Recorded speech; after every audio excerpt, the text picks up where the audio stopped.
good afternoon, and hello from wherever you're joining us today.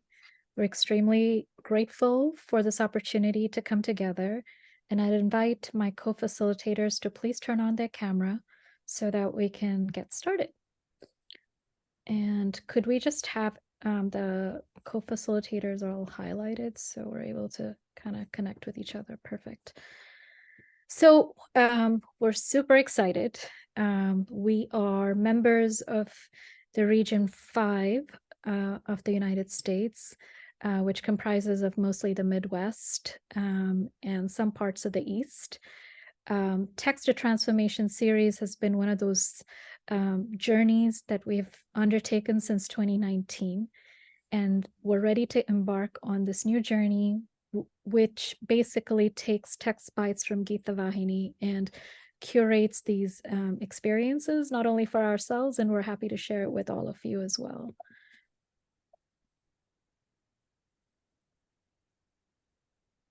So a quick round of welcome and introductions, because a lot of you are joining us from across many borders.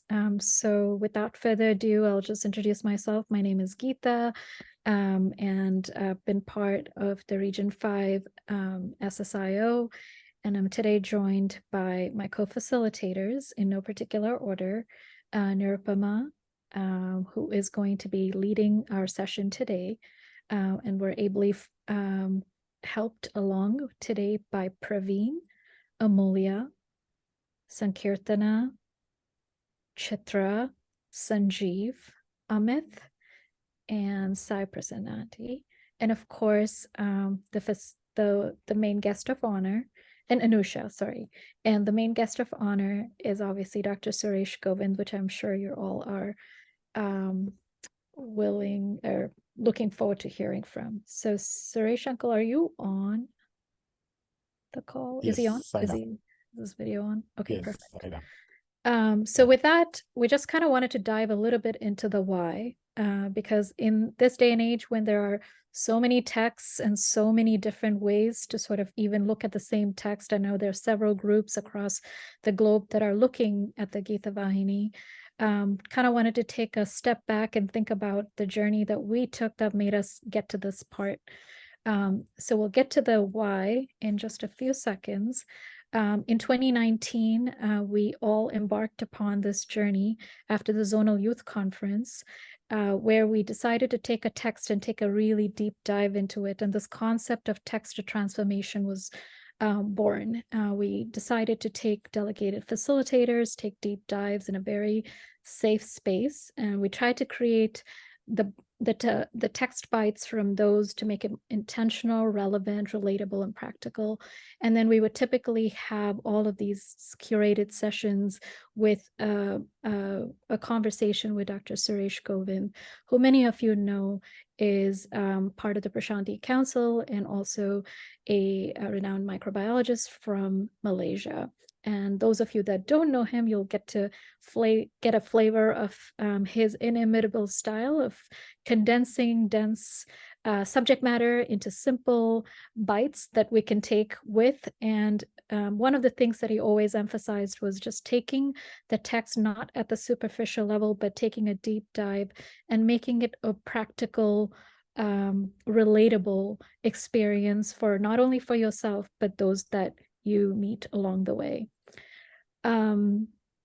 And so in 2019, when we started, we kind of took the text of Prema Vahini and we really broke it down, and it ended up being a 4 to 5 year journey, which we just wrapped up actually in July of 2023. So we kind of walked through how to know the values, to live the values, which form the letter L. Then we moved on to the next year between 2020 and 2021, where we basically created practical toolkits to live the values. Then we moved on to 21 to 22, where we were living the values and navigating the roadblocks. And finally, the last year was really calling for us to basically become the value, to take all the learnings that we had taken over the last 4 and 5 year journey to really put it into practice. So clearly this was an experience that I think none of us in this group could have ever imagined being part of for such a long period of time. But still, in July of 2023, when we were wrapping up, there was a sense of, oh my God, now what? What are we going to do? And also at that time, walking through the many changes that we saw in the world and the country, climate crisis, political, geopolitical crisis, and any social problems that we saw around, we found ourselves navigating through that. And at that time, we all decided upon that we wanted to continue this journey because it not only led for all of us to have this bond of camaraderie that draws all these guys with all of their different worldly activities that they are part and parcel of, to show up every month, to come together to create and curate this experience, not only for ourselves, but for anybody that joins us. So with that, we decided to embark on the Gita Vahini because it seemed the most apt of all the texts to sort of take in, because it's such a universal text that is not necessarily geographically bound from the continent that it typically is associated with, but it truly is something that is, truly a practical, relatable tool that if we delve deep within, we can find ourselves evolving through experiencing that text in its entirety. So to take us through this journey today, I'm very delighted to introduce our main facilitator for today, Nirupama, who's going to really take us through this experience. And the way this format is going to run is basically it'll be a monthly session, taking text bites from the Gita Vahini, and it'll be always peppered with some sort of practical tools that you would be required to be do the homework for, so to speak, so that it's, what you put into it is what you're going to get out of it, as we all learned over the 4 and 5 year journey that we all took.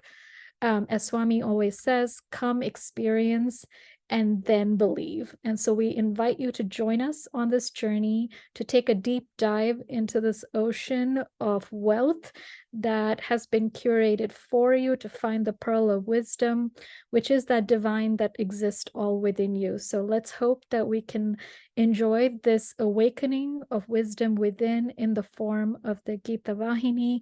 And with that, I turn it over to Nirupama for episode 1, which really gets into the crux of the modern day Arjuna.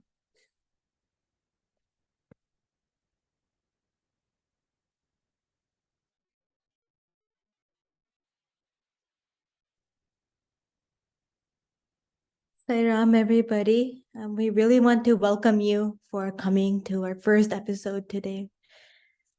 We're really going to highlight the character of Arjuna.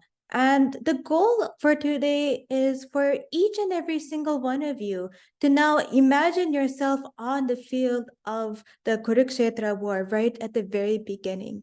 I want you all right now to ground yourself in this imagery of being right at the peak of a conflict that's about to start, surrounded in the middle of two vast armies. And right beside you is Krishna, or the Lord. I also want you to pay attention to these figures in the foreground. These shadows that may represent us and maybe not represent us are ideas of who we are, and maybe the ideas of who we should destroy in order to become divine, and these ideas of false identities. Now, to kind of talk a little bit more about this inspirational circle, I really want to set the stage for what this is really going to focus on. As Geeta mentioned, there's going to be different facilitators to help talk through information that we all have curated for you today. But for these sessions to be really effective, we will be learning from each and every single one of you, just as much as you will learn from us. And together we will generate a good understanding of this text in a way that's very relatable, to try to translate these ideas from the ancient world into the modern era. We want to go beyond theory. The goal of this exercise is not to be academic.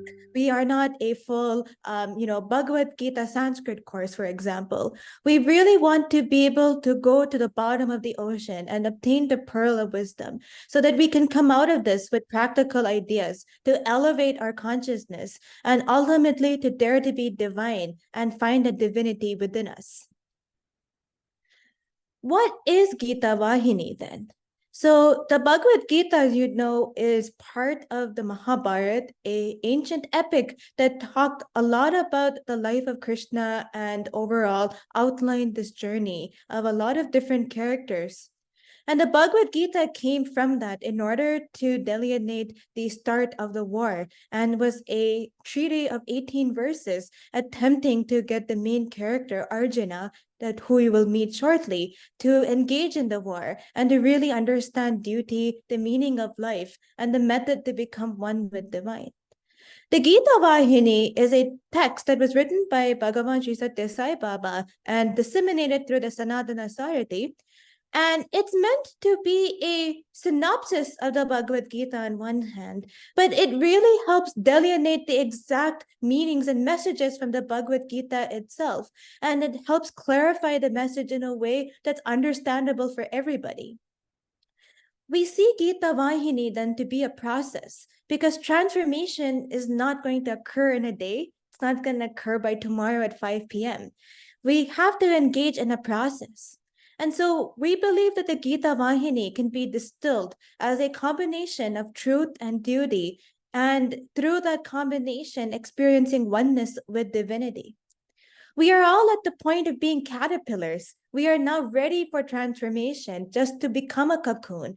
And we are not even ready to become the butterflies yet. And so through Gita Vahini, we're learning how do we as caterpillars build a cocoon that we need for transformation. Today's session will specifically explore the foundation of the Bhagavad Gita. This concept is known as the Arjuna Vishada Yoga. This is the foundation because it talks about all of the reservations Arjuna, our main character, had in fighting the war. For those of you who may not be familiar, I want to show the picture in this and kind of contextualize it. You can see, as I talked about earlier in the session, the two armies flanking either side of the image. You can see Arjuna standing in the center of the photo in the chariot with his bow down. He is unwilling to fight. And you can see Krishna, the divine charioteer, ready to impart upon him the divine knowledge. Arjuna Vishada Yoga is a very lengthy passage in the real Bhagavad Gita. And so we want to distill the foundation because without understanding the setting in which all of this has occurred, it is impossible for us to put ourselves in the shoes of Arjuna and to even explore the concept of how each and every single one of us are the modern Arjuna. And so today we're going to explore I versus you, to put ourselves in the shoes of Arjuna. We're going to think about this word called Vishada, loosely translated to despondency. And we're going to finally consider yoga, or the union with the solution.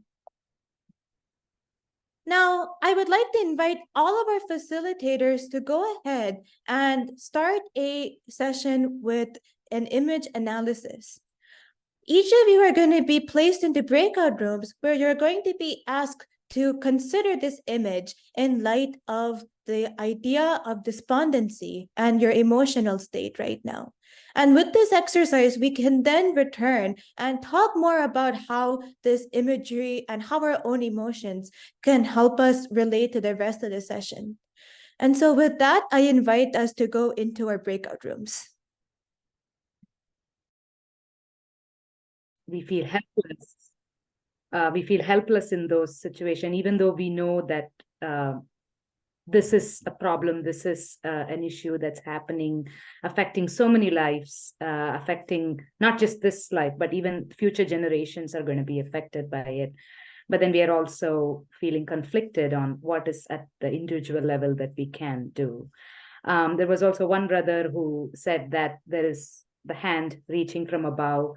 Sometimes we don't remember it. Sometimes we don't realize that hand is there, and but we should have faith that there is something that we can all do, even in the most extreme situation. There is something that all of us can do.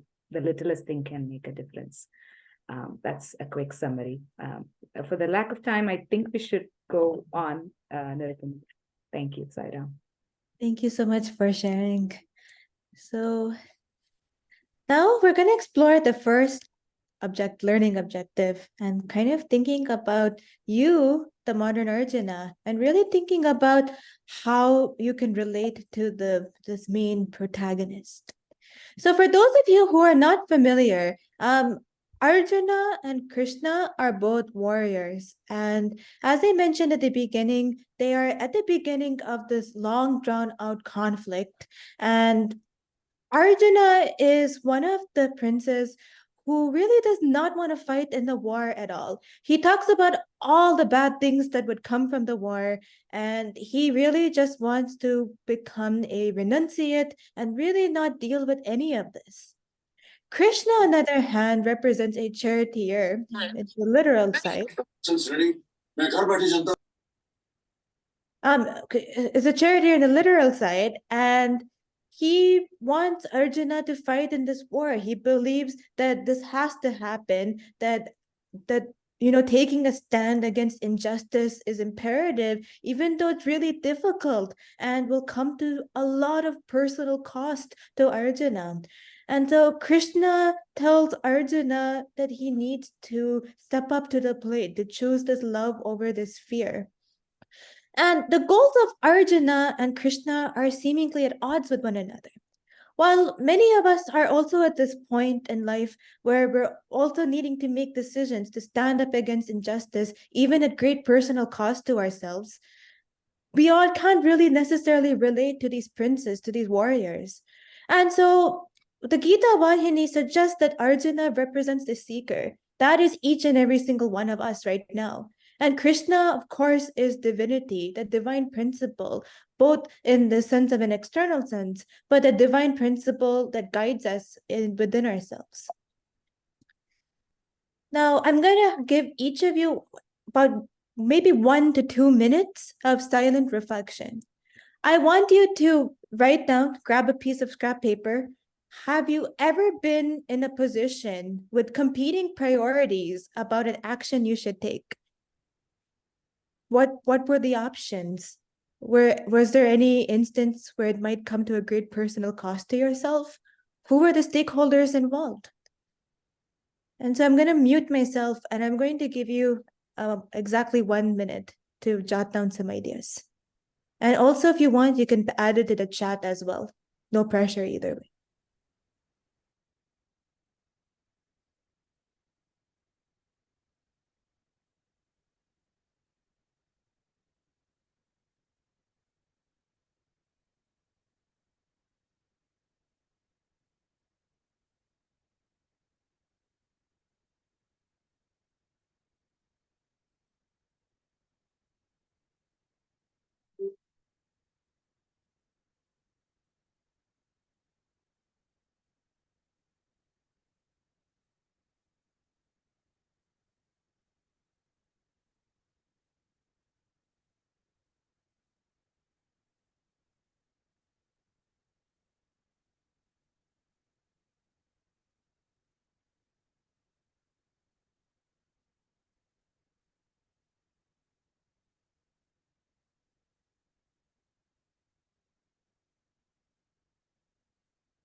Looks like nobody's ready to speak.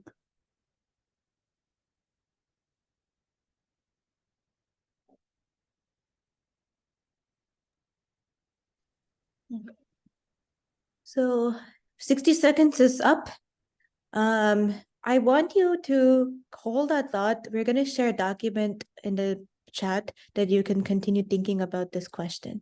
But this question is important because it puts you in the battlefield with Arjuna of asking you, what are the things that you're thinking about and the conflicts you're solving in your own mind?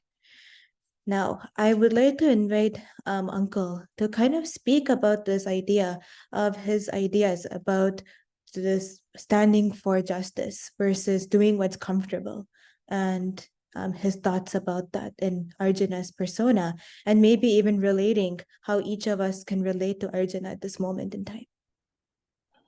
Sairam, thank you, Nirupama.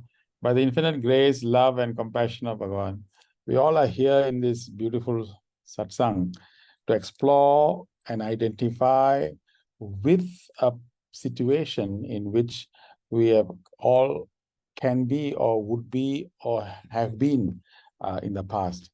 The most important point here is in the fact of the battlefield. We must not think that this is, we will never be in a battle like that. Okay, we will never drive a chariot. We will never be in a chariot. We will never be in a situation that Arjuna faced. That is the first misconception that we must remove. The most important point is that the dilemma that Arjuna had is the same dilemma that all of us have in our various situations. And just now in the workshops, I was listening to some of the comments. It is that experience that we are talking about. So in the first chapter, as long as we are able to identify that dilemma, that confusion. Why? Because Arjuna was supposed to fight. In fact, Krishna mentions that in the battlefield, in the thing. You came to me and woke me up and to come and come and join you in the war. All the injustice that has been caused to you, and that is the reason why you have decided to fight. But at this point of time, you are not able to fight simply because you suddenly became attached. You suddenly saw your relations, you saw your brothers, you saw all these people, you were overwhelmed. And because you are overwhelmed, you got a panic attack. And in this today's language would be a panic attack. And because you're not able to process the information, you're not able to think through what the whole point is. And you got muddled, you got confused, your priorities got confused. The issue here is that it's a tale of two delusions. In the Gita Vaini by Swami, Baba mentions the delusions, two major delusions. What is the first delusion? First delusion is that you become attached to a problem. You're not able. This is the concept of the Vishada.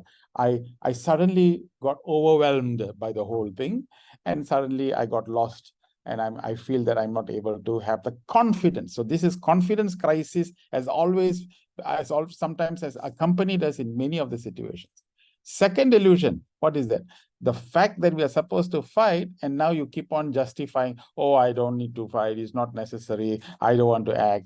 So that kind of thing also comes in. It's a classic situation where we can easily relate. Brother, sister, would you like to contribute? Would you like to commit? Can you please come for this meeting, or can you come and attend and take part? And then suddenly our mind conjures up 100 reasons why we are not able to come forward and contribute, and all those reasons are very justifiable reasons. Actually, by right, if you read chapter 1, you will find Arjuna's arguments are extremely justifiable. Anyone who reads that is really justifiable. I don't want to fight, there's no necessity to do this, and if I do this, is it not accruing sins? So many reasons. If you look at it, you cannot possibly say, hey, you're right, man. This what you're saying is absolutely right. Okay, fine, you can retire and go back. You can almost come to that conclusion.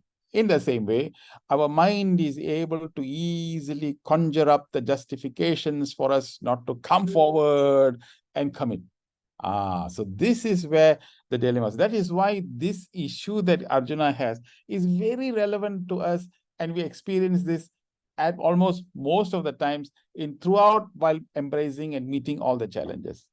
Now, the point here is that there is a problem, and that problem I now identify, and that is the Vishada that is the Arjuna that I am now in. I now need to identify what is the kind of despondency that I'm experiencing, and whether there is a solution for me to come out. So once I know that the book is I am able to relate to the book, able to relate to text, that's it. I've got a good companion with me.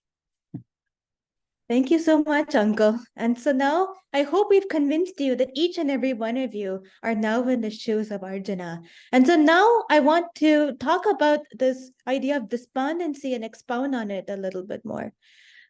What is Vishada? It can mean a lot of different things. It can be confusion, it can be grief, and it can be a sense of indifference, of not really knowing what matters or not. And so I want to now ask all of you another reflection question. Have you ever felt confused, disgruntled, hopeless, overwhelmed, disillusioned, drowning? Because if you have, all of these emotions and these states of being are despondency. But for those of you in the crowd who might not relate to these words, maybe you're like, nah, maybe I'm not hopeless or confused or overwhelmed. Have you ever been overcome with inertia? Because that's another way of thinking about despondency. It's not just, Arjuna sitting here being depressed, or Arjuna sitting here not wanting to do anything, or being lazy, or being overwhelmed. It's also the sense of extreme inertia. And that's also another metaphor to think about. Are there ways in which you've also felt like you've had this big obstacle or this sense of this thing that's preventing you from doing what it is that you need to do? I'm going to give you another 60 seconds to think about this. I will pause, I'll mute my mic, and I wanted to just kind of jot it down on your piece of paper or write down in your chat what kinds of despondencies or inertia you see within yourselves.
And so 60 seconds are done. I know, again, really short, but it doesn't stop here.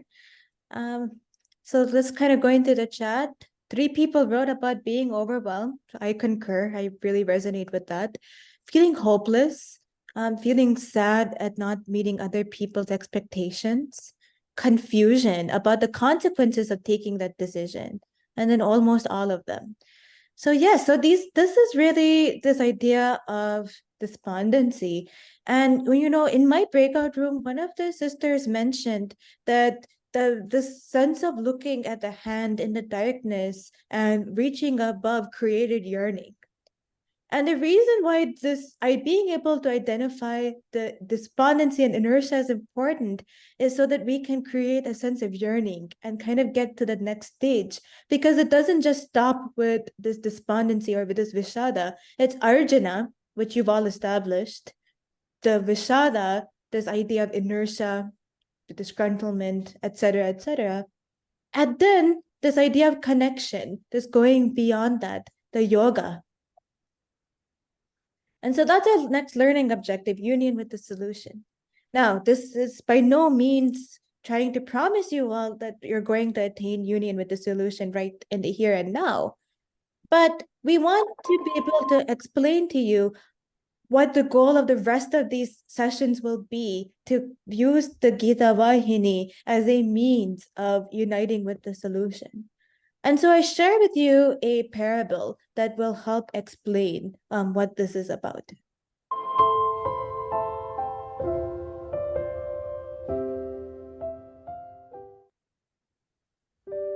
Once a married couple moved to a new house.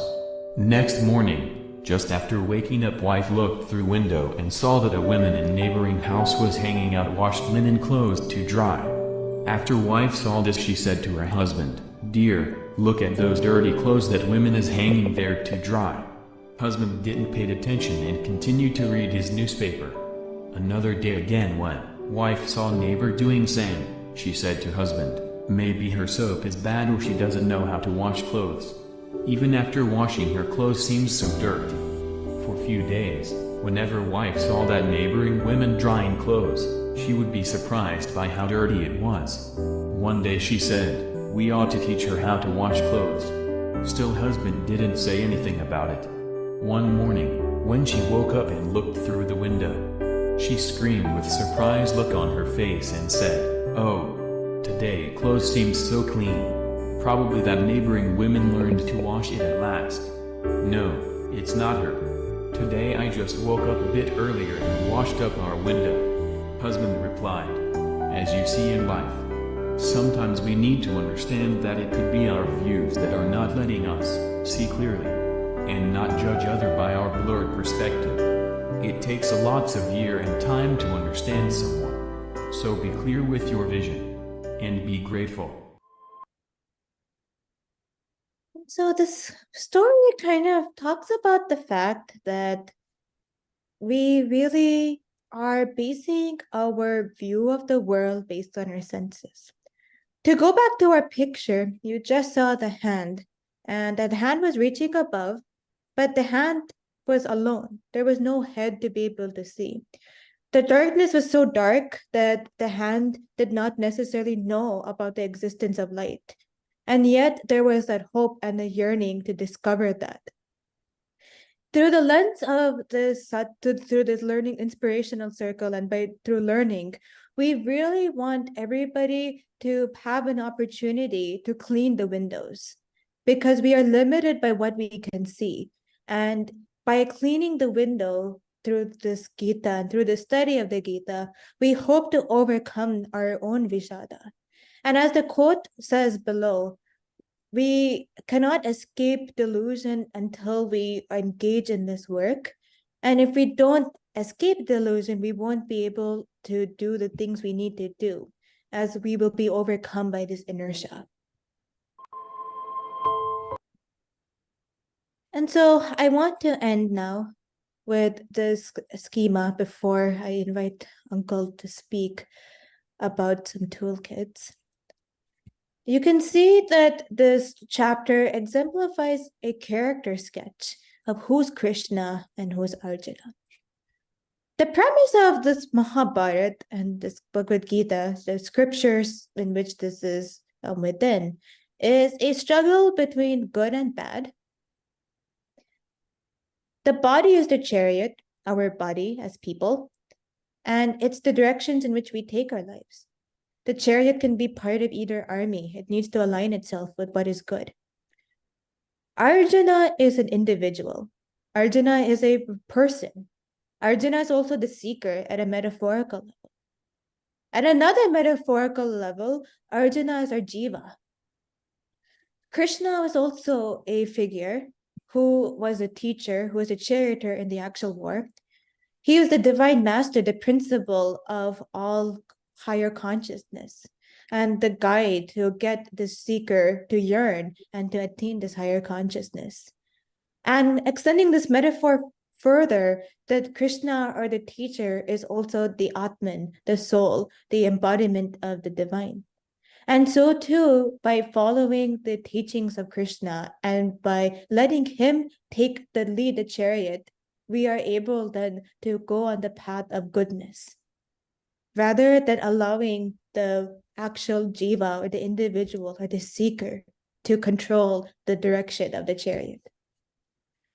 With that, I now turn it to Uncle to talk about the toolkit and to kind of develop some takeaways, so that while you can't leave this session fully transformed, for you to have some strategies to be able to contend with your Vishada in an elevated level. Saira. Saira.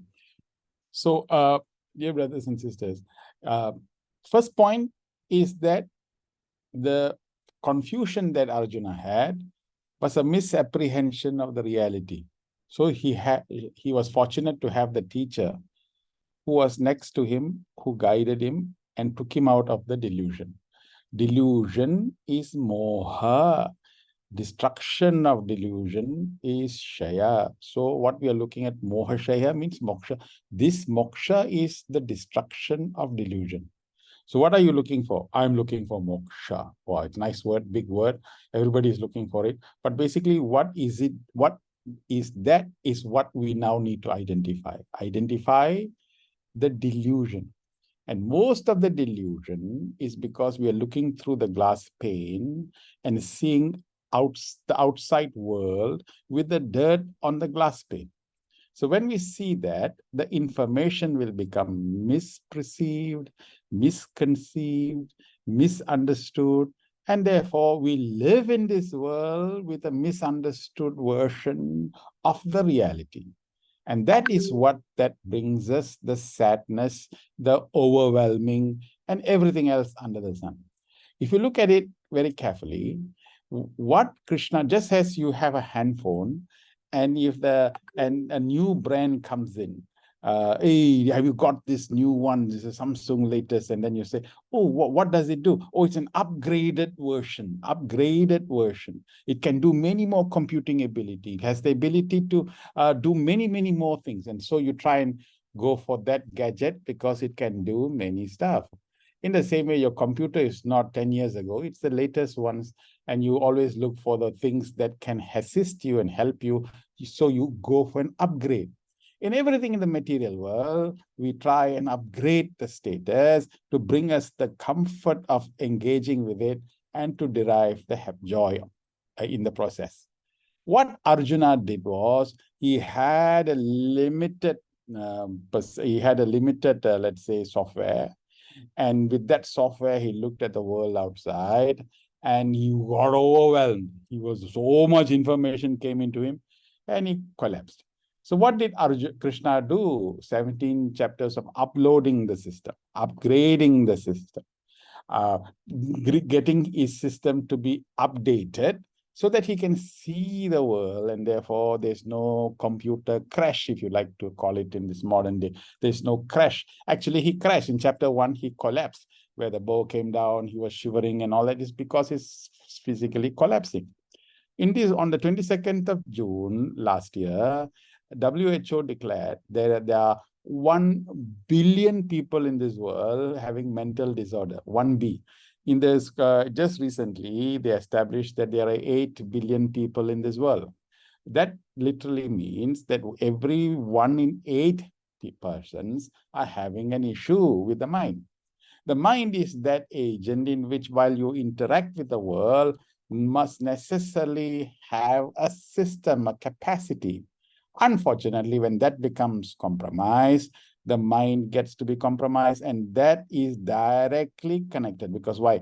Neurotransmitter of the brain is connected to the neurotransmitter of the stomach. And the gut-brain axis will tell you that that will be the gateway to all the physical ailments. So the body-mind complex is what that generally brings people to become more and more sick in this world. So this delusion that people are suffering should not be just thought of as, should not be thought of that it is only living and experiencing at the mental level. It can manifest at the physical level also. So it is really a very subtle virus that gets into our system and then confuses everything and dilutes everything. Hence, the teacher is saying that if you have got an antivirus inside you, when you know how to work out this whole world and process your system, you will not get overwhelmed. You will know how to interact. You will know how to live in this world. But what we generally do is that in the label of being religious or spiritual, we take the book, we read the book, we understand, we read, and keep the book back again, reverentially, by the way, and we just carry on with our life, looking at the book, praying to the book, everything else under the sun. But the point is that we can learn about the truth, we can seek the truth, we can understand the truth. But the real question is, are we becoming the truth itself? Which is what Hanuman did in the first instance, where he continued to serve Sri Rama. And then the final way, when he tore open his chest, they saw a picture. I mean, they visualized the picture of Sri Rama in the chest itself, because he and I must become one and the same. So the whole idea of moksha, is to finally identify that you and I are one and the same. That divine experience. So when I was telling this to somebody, They said, but brother, when you deal with all these things, isn't that an human emotion when someone tells you something? Isn't it to feel hurt or to feel to not to be able to forgive and all that? Isn't that being human? So I told him that yes, it is a human reaction. But how long are we wanting to remain in that level of that experience? But if we aspire, like the hand wants to aspire to reach to the top, that is what is meant by dare to be divine. The hand at the bottom of the lake is daring to reach out because he understands that there is no other way. There is an engulfing situation in me, and I cannot possibly do it by myself. So I now need to hold him. The key point in this entire thing in the Gita is, Baba said in the Gita Vahini, Swami said, the whole essence of the Gita. So till now, chapter 1, Krishna never opens his mouth. He's just quiet, completely quiet, totally quiet. It's totally not a word. And only Arjuna, that's why it's called, the first chapter is sometimes called Arjuna Gita. It's like Arjuna keeps on blabbering. And only until the 11th verse in the second chapter that Krishna opens his mouth to give his advice. Oh, Krishna, why didn't you do this in the first chapter itself? You should have stopped the blabbering. You should have stopped the confusion. You should have just come in and just taken over from the stage 1. We would have saved one chapter. Why did you allow him to blabber? Then Krishna would have replied, I cannot do anything to anybody until they surrender. So only after the 10th verse where he finally said, okay, I surrender. Only when at that point onwards does the knowledge comes, which means to say the key point in this toolkit is that for every problem, there is a solution. Again, I repeat, every challenge that you have, there is a solution. So welcome challenges as they open to new opportunities. That means we must be happy to receive. Baba said in Gita Vahini also, Swami said, happiness is actually your enemy. Your problems and challenges are your friends. Because happiness, when it comes into your life, you'll find sorrow will also accompany. And when happiness comes, you can get complacent, you can be contented, it veils you, and you think that this is what it is all about. But when problems comes, it seizes you and makes you look at other opportunities, makes you feel that there is something else that you should do. You will never become complacent. Your hand will reach out and for the unseen hand that must come together to save you. So a lot of things blossoms when you are hardened, when you are having a challenge. So really speaking, challenges are your friends. Swami said that in Gita Vahini, in his Swami's version. So it's beautiful thing to say. So from today onwards, because what we don't want is a study circle where just people come, people listen and go back. No, this is like a gym muscle. You have to have that muscle and that enthusiasm and that earnestness. I want to create a better version for myself. I refuse to remain the way I have been. I refuse. If I have been complacent, this moment onwards, I refuse to be complacent. Number 2, if I'm lazy, this moment onwards, no, I'm not going to do that. Number 3, I have given too much time and effort towards all the other priorities. Now, from now on, I want to upgrade my system. If I feel sad all the time, from this moment onwards, I want to remain happy because happiness is my birthright. So there are 2 toolkits that we want. Welcome challenges as they open to new opportunities. How do you know this? Stop complaining. Stop complaining. So that means from today onwards, I will never open my mouth to complain. So if you can, whenever you complain, take a notebook and record down. What is your complaint? How frequent are you complaining? So every time you complain, write a note down. I'm complaining about this. I'm complaining. Whether the complaint is justifiable or not justifiable doesn't matter. The issue is that complaint. So once you start becoming vigilant about the complaint, you will stop pointing fingers. In this case, Krishna, Arjuna, I don't want to fight because I was pointing fingers. They're all attached to me. My teacher taught me. My brothers are there. So he kept on pointing fingers. So he was not becoming accountable for his dharmic action. So complaint is the critical indicator for us to deviate from this normal dharmic role that we are supposed to take. So number 1, Write this down somewhere every day. So as the month passes by, because we're going to come back again 1 month from now, you record down and see the frequency of your complaints. Is it decreasing? Your children will say, Amma, I've seen you in those days you used to nag, and now you know, and not at all. And I feel so happy that you're not. So there's a sudden transformation even in the way in which we are interacting with the world. Number 2, be vigilant, which means to say, now itself, of course, I agree with you, the Sankhya Yoga and all the rest of the yogas that Krishna will teach will empower this. But from now on, we must become vigilant. All the time when I get up, I must be happy. So anytime when this happiness is not there and suddenly my mind is now brooding over some subject, I write it down. Why is this? Why am I thinking? Why am I sad? I think I write it down. So you come back to the main road of happiness. So you don't go sidetracking everywhere. So write this down and keep this notebook, these 2. Number 1, complain. And number 2, the points in which you move away. Once you start doing this, you know what's going to happen? You will start becoming the master of your mind.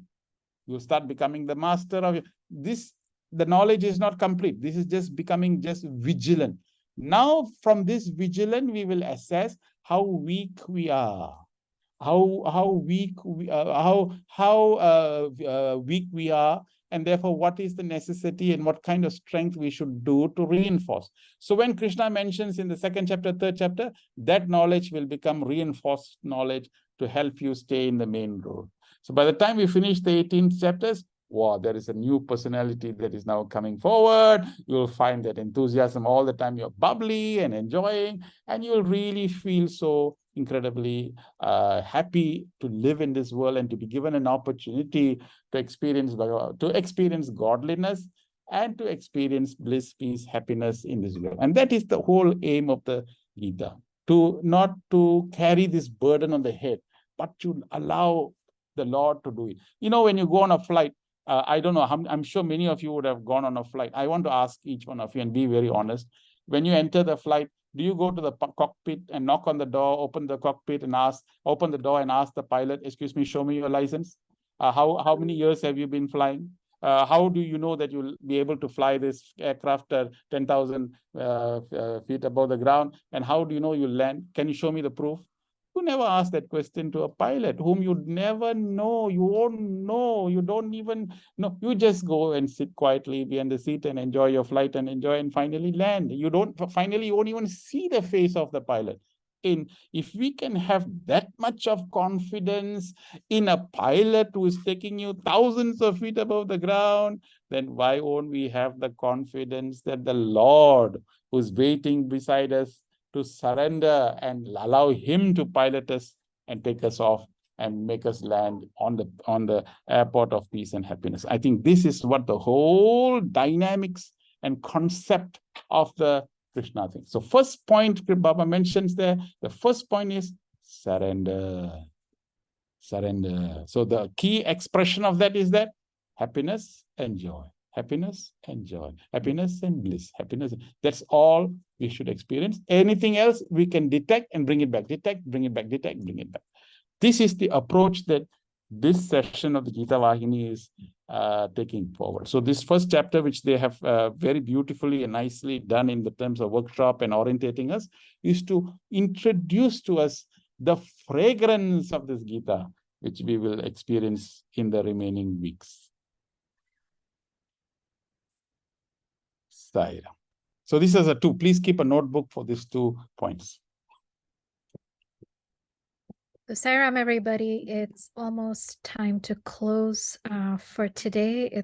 We managed to make it under 90 minutes, which is amazing. So wanted to give a shout out to our wonderful facilitator, Nirupama, who just took a lot of time. And we started curating this about July of this year, and it's taken us this long to come together to put this together. And so shout out to Nirupama for really taking such a deep dive, and hopefully you will come back in another month. So we will be meeting every Sunday, 6 p.m. Central Time, the first Sunday of every month. Each session will be about 90 minutes. The next session is slated for January the 7th, 2023. So we're hoping that you would join, but let's not forget the homework that we have. 2024. Oh, sorry, 2024. Yes, thank you.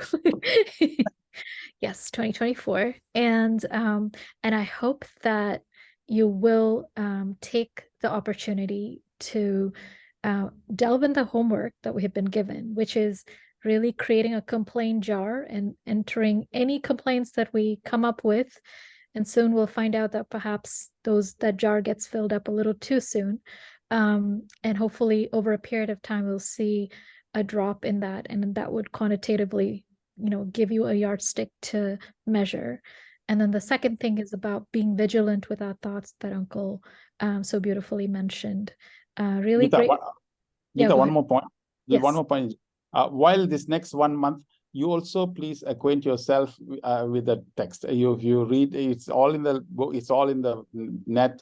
Just read, just basically familiarize yourself and come together, because now you'll be excited more. If you have not read anything, you'll be more excited to see what is it all about. So then you'll have as we go along, you will also have a parallel in-depth knowledge of it. So have an aptitude to read the book as well, if you can. Wonderful. Yeah. So we will, and a lot of you have already joined our WhatsApp group that we have created. And if you haven't and are interested, we'll be happy to post this on the chat. And that WhatsApp group can serve as a vehicle for us to communicate with you through the course of this month. We'll post things that can just sort of nudge us to remain on course. And we look forward to another wonderful session coming up in January. Until then, wishing you the very best in this journey. Thanks for joining us. And we hope to hear more transformational stories in January. And Suresh Uncle, a million thanks as always. And thanks to all the co-facilitators who are here, who have been working feverishly behind the scenes to make this happen. A million thanks to you, and thanks to you, the audience, for coming. And hopefully you'll be part of our journey too. So Sai Ram, and thank you.